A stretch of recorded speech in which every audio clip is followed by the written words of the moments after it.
Angela Green was the pride of her family and a role model for many in her community. She had achieved success through hard work and perseverance, earning a medical degree, working at a prestigious clinic, and always maintaining a kind and compassionate attitude toward others. Her days were typically filled with endless tasks, patients, emergency calls, medical research. But this evening was an exception. Angela had finished work early and decided to prepare a family dinner to spend time with her husband, John. Walking through the aisles of a small neighborhood grocery store, she admired the cozy atmosphere. She carried a basket filled with vegetables, fruits, a bottle of red wine, and her favorite box of chocolates. She was already imagining how she would light candles, and she and John would share their day's events. As Angela exited the store and headed toward her car, she noticed a police officer nearby. He was a white man of medium height, with a stocky build and a smug expression. His name tag read Hunter. He stood leaning lazily against his patrol car, scanning passers-by with a piercing gaze. Angela almost walked past him when she heard his loud, abrupt command, "Hey, you! Stop!" Angela turned around, startled, and looked at the officer with confusion. She froze in place, unsure of why he had called out to her. "Show me your ID," he demanded, stepping closer. "And your receipt." "Excuse me, but may I ask why?" Angela replied calmly, trying to maintain her composure. "Your bag looks suspicious. You were in a hurry, like you were trying to hide something. Or am I mistaken?" His voice dripped with sarcasm. Angela, puzzled by his tone, handed over her ID and the receipt for her groceries. She wasn't afraid, but she couldn't shake a growing sense of injustice. Why had he singled her out when other customers walked by without issue? The officer glanced quickly at her documents, then looked at her with visible irritation. "Are you from around here? Or just visiting to see how the other half lives?" He sneered. His words struck like a slap. Angela said nothing, feeling a wave of anger rise within her, but she resisted the urge to react. She knew she had to stay calm. "I live here, and I doubt your suspicions are justified, officer," she replied, striving to keep her voice steady, though it trembled slightly. "Oh, so you're one of the smart ones, huh? Let's see about that," Hunter said mockingly. And then it happened. With a complete lack of regard, he reached down, grabbed the edge of her skirt, and yanked it down. It happened so suddenly that Angela was momentarily paralyzed. Her elegant, modest skirt pooled at her feet. She stood there in her underwear in the middle of the sidewalk, surrounded by shocked onlookers. "Relax. It's just a joke," Hunter smirked, raising his hands as if to show he had done nothing wrong. "Why so uptight?" The crowd around them froze. Some people stared in disbelief, while others began recording the incident on their phones. Angela felt her cheeks burn with humiliation. Her hands instinctively moved to cover herself as she bent down to pick up her skirt. She could hear the murmurs and whispers of the crowd. How could he do that? "This is disgusting! Someone needs to report him!" The murmurs turned into a buzz of outrage, but no one dared to intervene. Hunter stood confidently, clearly relishing his perceived dominance over the situation. Gathering her resolve, Angela pulled her skirt back on and stood tall, locking eyes with Hunter. Her voice, though shaking with anger, was firm. "This is no joke, officer. This is humiliation, and you will be held accountable." Hunter shrugged dismissively, a smirk still playing on his lips. "Come on, ma'am, don't be so serious. It's just part of the job. Don't act like I owe you anything." She knew she couldn't let this go. Her outrage wasn't just personal. It was for every woman who had ever faced such degradation. Without revealing the turmoil inside her, Angela firmly reached into her bag and took out her phone. She knew exactly who to call. "You have no idea who you're dealing with," she said quietly, but with a tone of quiet menace as she began dialing her husband's number. Angela stood on the sidewalk, clutching her phone tightly as she dialed the number. Her voice trembled with anger, but she refused to let her emotions overpower her. On the other end of the line, her husband, John Green, answered with his calm, steady tone. "John, you need to come here. It's urgent," she said, struggling to keep her voice even. "What's going on, Angela?" he asked, his voice immediately tinged with concern. She didn't go into detail, unwilling to discuss the humiliation she had endured over the phone. Her voice hardened. "Just get here. I'm at the parking lot by the grocery store. There's an officer. He humiliated me." "I'm on my way," John said firmly before hanging up. Angela put her phone back in her bag, took a deep breath, and steadied herself. She knew her husband would support her, and that he was someone who wouldn't back down in the face of injustice. Yet every second of waiting felt agonizing. The crowd around her had grown larger. People murmured amongst themselves, their voices a mix of shock and outrage. Some moved closer to Hunter, but he waved them off dismissively, still radiating an air of arrogance. A man with his phone raised his voice. "This is going viral. Hope you're ready to be a star, officer." Hunter scoffed and smirked. "Film all you want. I know my rights." Angela stood motionless, her eyes fixed on the officer. Despite the humiliation burning inside her, she refused to let him see her break. Hunter, oblivious to the growing storm, approached her with the same smug expression. "Listen, ma'am," he said mockingly. "I could let you go if you'd just apologize for your inappropriate behavior. You do realize how you've been acting, right?" "You don't get to decide what's appropriate," Angela replied coldly. "Your actions will have consequences." Hunter laughed. "You people are all the same, always screaming about your rights, like it's going to change anything. Spoiler alert, it won't." The crowd's anger boiled over. A woman standing nearby shouted, "This officer should be fired! How can this happen in public?" Another man, who had been silent, joined in. "This is blatant racism. It's disgusting." Despite the rising tension, Hunter remained smug, seemingly oblivious to how badly the situation was escalating. 15 minutes later, a sleek black car pulled into the parking lot. It came to a sharp stop, and out stepped John Green. He was tall, imposing, and radiated calm authority. His stride was purposeful, his expression icy. Angela's tense shoulders relaxed slightly at the sight of her husband. John walked over to her, his eyes scanning her face for signs of distress. Gently touching her shoulder, he asked quietly, "Are you okay?" "I am now," she replied, her voice soft but resolute. "But you need to handle this." John turned his attention to Hunter, who was watching with growing unease. Hunter's smug demeanor faltered for a moment before he straightened up, trying to appear confident. "And who are you?" he asked, his tone still dripping with arrogance. "I'm busy here." John didn't answer immediately. Instead, he calmly reached into his pocket, pulled out his Federal Bureau of Investigation badge, and held it up for Hunter to see.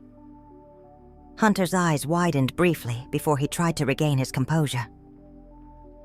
"John Green, Federal Bureau of Investigation," he said in a low, steady voice. "Now, Officer Hunter, you're going to explain to me exactly what's been going on here." Hunter hesitated, but only for a second. "This is just a misunderstanding. I was doing my job, checking her documents. It's no big deal." John's piercing gaze didn't waver. He took a step closer, his voice growing colder. "A misunderstanding? You humiliated my wife in public by tearing her skirt off and called it a joke. That's not just a violation of your duties. It's assault, harassment, and abuse of power. Do you really want to stick with that explanation?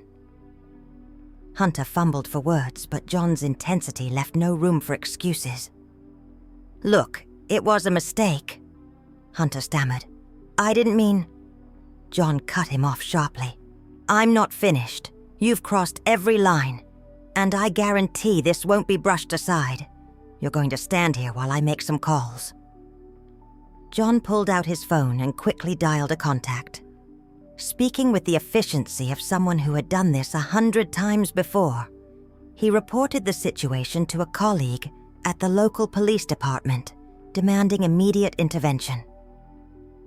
Hunter's smug confidence had fully evaporated, replaced by visible unease.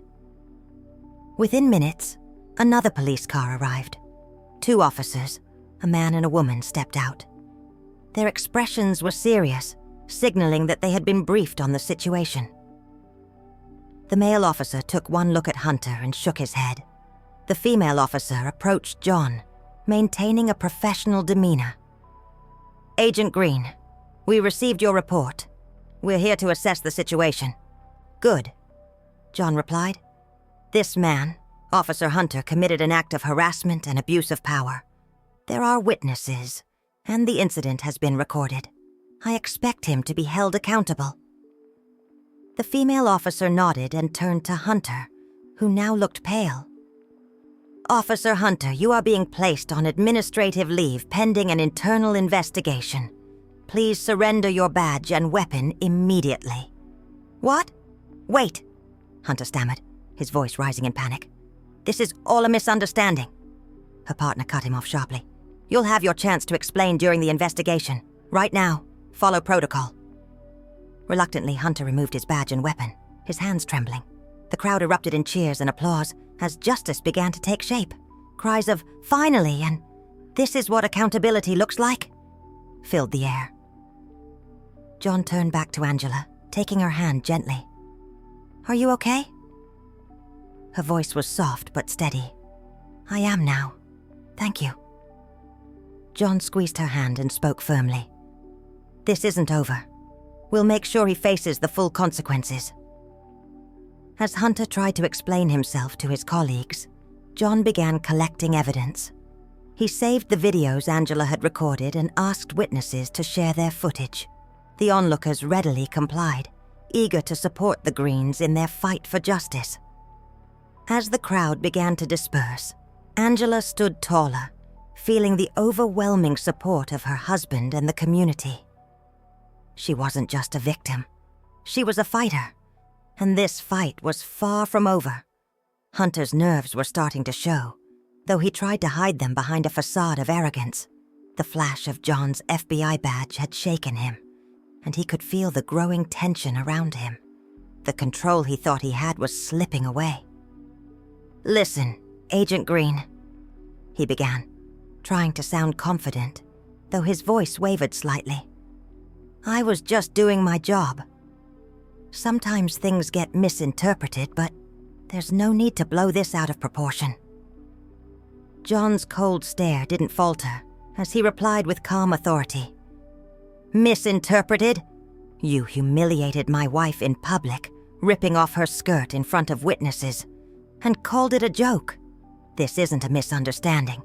This is assault, harassment, and abuse of power. Are you sure you want to stick with that explanation? Hunter hesitated, glancing at the crowd. Their murmurs of anger and disgust were growing louder. The weight of their judgment was palpable. A man with a phone held high shouted, It's all on video. This is going online. Good luck getting out of this. Hunter forced a weak smile and shrugged. Look, I didn't mean any harm. It was a stupid mistake. I didn't think... That's clear, John interrupted, his voice icy. You didn't think. But now, you'll face the consequences. You're going to stand right here while I make some calls. John pulled out his phone and began speaking with a precision that left no doubt about his authority. He contacted a colleague in the local police department, describing the situation in detail and demanding immediate action. Hunter's bravado was crumbling by the second. He stood frozen, his hands clenching and unclenching nervously. Minutes later, a police car arrived. 2 officers, a man and a woman, stepped out with serious expressions. They walked purposefully toward John and the crowd. The male officer, assessing the scene, glanced at Hunter and shook his head in disbelief. The female officer approached John directly. "Agent Green," she said, her tone respectful. "We received your report. Can you brief us on the situation?" John nodded, gesturing toward Hunter. "This officer violated his duty and the law by publicly humiliating my wife in an act of harassment. There are numerous witnesses and recorded evidence. I'm requesting his immediate suspension and an internal investigation." The female officer turned to Hunter, her face impassive.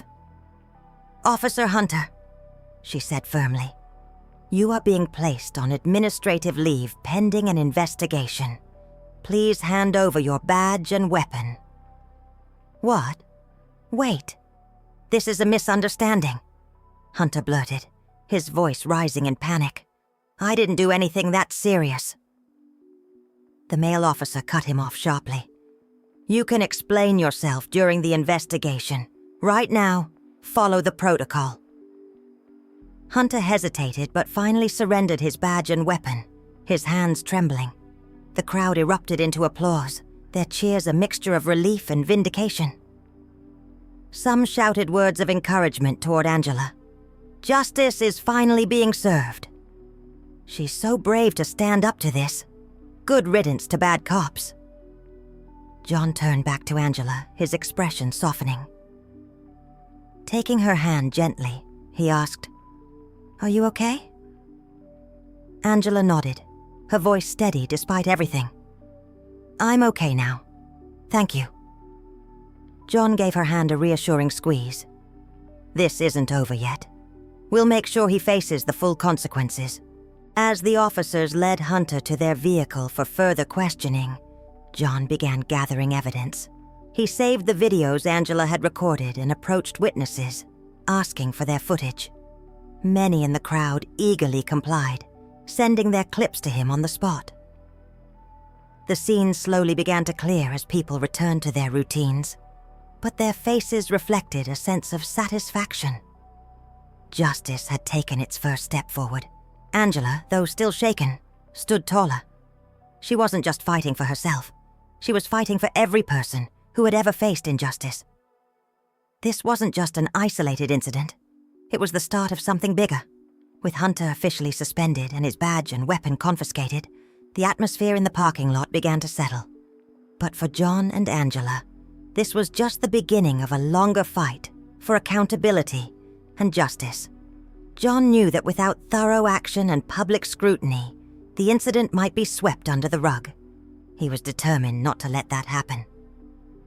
Angela sat quietly in the passenger seat of their car, her hands clasped tightly in her lap. She was still shaken, but her resolve was growing stronger. John glanced at her before starting the engine, his voice steady and reassuring. "This is far from over, Angela. We need to take this all the way. Are you ready for that?" She looked up at him, her eyes filled with a mix of determination and exhaustion. "Yes," she said firmly. "I'm not letting him get away with this." John nodded and drove to the local police department. Along the way, he made several calls, speaking with lawyers and colleagues to ensure they had a solid plan in place. Angela listened as he laid out their next steps, her confidence growing with each word. She trusted John completely. He was meticulous, relentless, and unwavering in the face of injustice. When they arrived at the station, they were met by the police chief and representatives from Internal Affairs. The chief, a man with graying hair and a serious expression, greeted them with a firm handshake. "Agent Green, Mrs. Green," he began. "I want to assure you that we take this incident very seriously. What happened was completely unacceptable, and we've already launched a full investigation." John's voice was measured but firm. "I hope you understand that this cannot be a simple formality. The officer's actions were not only unethical, but criminal. There is ample evidence, and I expect this case to be handled transparently and decisively." The chief nodded solemnly and turned to Angela. "Mrs. Green, I deeply apologize for what you endured. It's a disgrace to our department, and I promise we will address it." Angela met his gaze, her voice calm but resolute. "Your apology means nothing if this case is swept under the rug. I want to see real consequences. That's the only way I'll believe your system works." Her words hung in the air, commanding respect. The chief assured them of his commitment to a fair process before directing them to file a formal complaint. For the next several hours, Angela and John provided detailed statements, while Internal Affairs began collecting evidence, including the videos recorded by witnesses. When they left the station, the weight of the day was still heavy, but they felt a sense of purpose. As they walked out, a group of reporters was waiting. The story had already gained attraction online, and the media was eager for a statement. Angela paused for a moment, then stepped forward. She knew this was an opportunity to speak not just for herself, but for many others who had faced similar injustices. "What happened to me today was not just an attack on my dignity. It's a reflection of a deeper problem in our system," she began, her voice steady and clear. "But I believe in holding people accountable, and I will fight for justice, not just for myself, but for every person who has ever been humiliated or mistreated. This is not the end. It's the beginning of change." Her words resonated deeply. The reporters recorded every word, and by the next day, her statement was trending across social media and news outlets. The incident sparked widespread outrage, igniting conversations about abuse of power and systemic racism. Weeks later, the case went to trial. Hunter faced charges of harassment, assault, and abuse of power. The evidence, including multiple videos and witness testimonies, was overwhelming. Under immense public pressure, the legal system delivered a rare moment of accountability. Hunter was found guilty, stripped of his position, and banned from working in law enforcement. For Angela and John, it was a victory, but it was also a turning point. Angela began working with local organizations, advocating for police reform and supporting victims of abuse. John continued his work with the FBI, but his mission now carried even greater personal significance. The incident became a symbol of resilience and the power of standing up against injustice. Angela and John's courage inspired others to speak out, proving that even in the face of humiliation and abuse, dignity and justice can prevail.